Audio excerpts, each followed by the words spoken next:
We have no self-respect.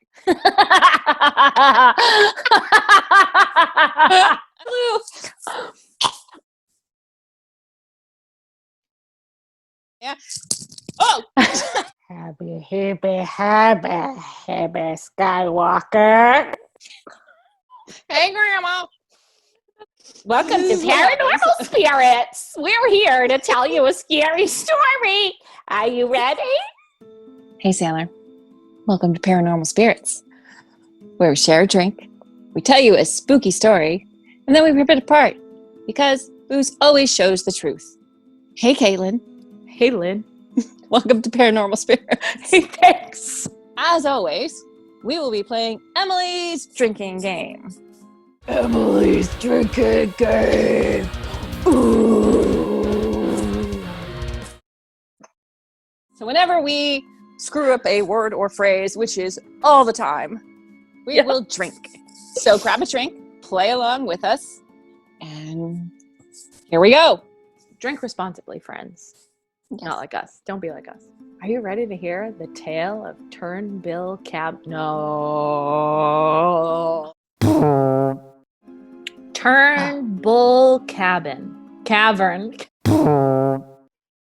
Turnbull Canyon. It's a freaking canyon. Turnbull Canyon is a place in California, and it's hiking trails and bike trails and all of that stuff. But way back in the day, in Native American times, just gonna let it go. The Native Americans referred to it as, and I apologize in advance. Oh, wowza. I apologize in advance. To my liver. To the liver, to the lungs. What? Local Indian tribes referred to it as Hatugna. Hatugna. Hatugna? Hatugna. Hatugna. Okay, what does Hatugna mean? Well, it translates, I found a couple of things that they say it translates to, bitch. I found two translations for it. One was the dark place, and one was the devil's land.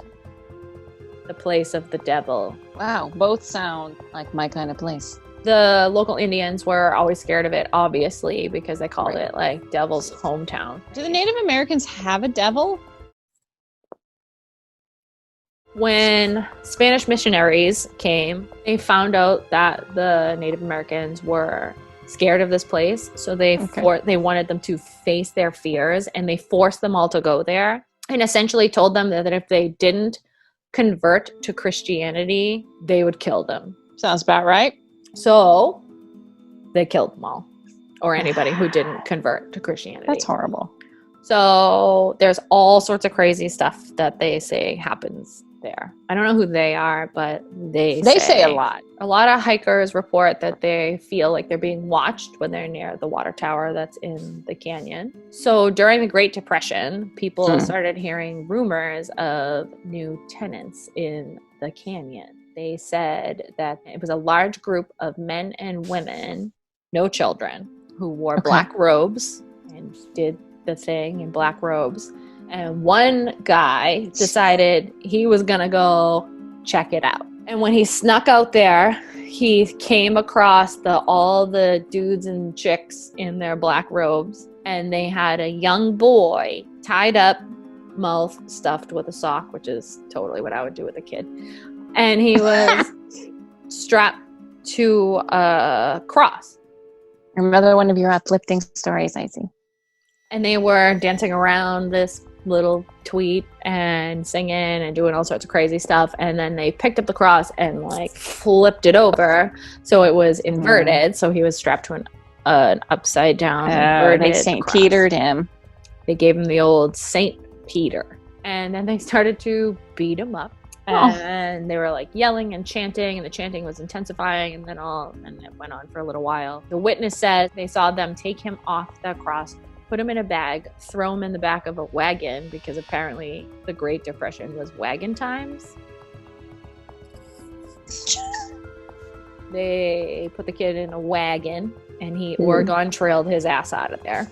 This guy went back to the town and he was like, yo, bitches, I just saw some crazy stuff. And people were like, yeah. Nobody really believed him. And then very shortly after, a lot of children started to go missing.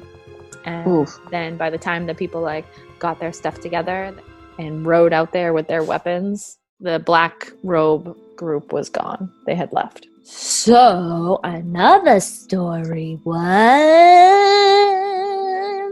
so some people say that there's a hanging tree and you can see children hanging from the tree, and if you like look at them long enough you can see their eyes or some weird crap like that. So then in the 1930s they opened an insane asylum in that area, which there's no actual like written evidence that they did this. It's just one of the legends of the area.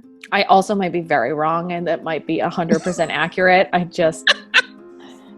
This is one of those places that there's like so many stories and there's no really corroborating evidence to corroborate. So the asylum lasted 10 years and it burned down. And then in the 60s, a bunch of dill hole kids were like, let's go mess around in the asylum. Yuck. Dinkins found an old electroshock therapy unit. And he was like, no, let me put this hat on because it looks like a super cool hat.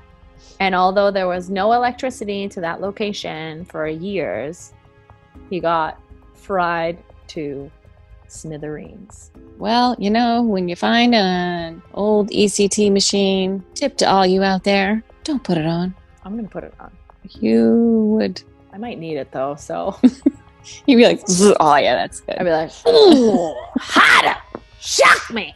They also say that there's gates to hell. Of course there are. Why is there always a gate to hell in every one How of many these gates locations? does hell have, honestly? But really, when you follow it, it's just a gate to somebody's property. Because you know there's some stupid ass person, like kid, who's like, these are the literal gates to hell, bitches. I'm not f***ing with you. I knew a guy who experienced some warmth at this place. One time, I saw somebody wearing red walk behind that fence. That's Satan. Imagine if Satan was like Wilson from Home Improvement and he just looked over the gate. Hello? What's everybody's problem? What are you guys doing over there? It just really doesn't seem like it's a big deal. Why always coming up to my gate? I just want to say hi. Oh, hey, I'm Satan. Here I am. Welcome to my gates. The Christians are coming. So there's gate to hell. Okay. Moving on. In April of 1952, there was a plane crash there that killed 29 people. So that obviously caused a ruckus and created a whole other series of terrible, weird stories for people to freak them out too.